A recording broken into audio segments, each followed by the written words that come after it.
How to add a Samsung Music playlist shortcut to the home screen on the Samsung Galaxy S24 series. First, tap on the home button to go back to the home screen. And from the home screen, swipe up to go into the apps screen. In here, open up the music app. Then at the top, tap on the playlist tabs. So playlist. And in here, we go down and tap on the more button. Now tap on add shortcut to home screen.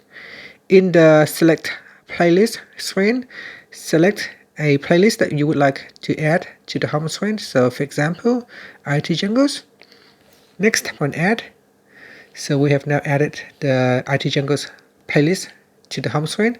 So if I tap on that shortcut, it will immediately open up the playlist ready for me to play the music. And that's it. Thank you for watching this video.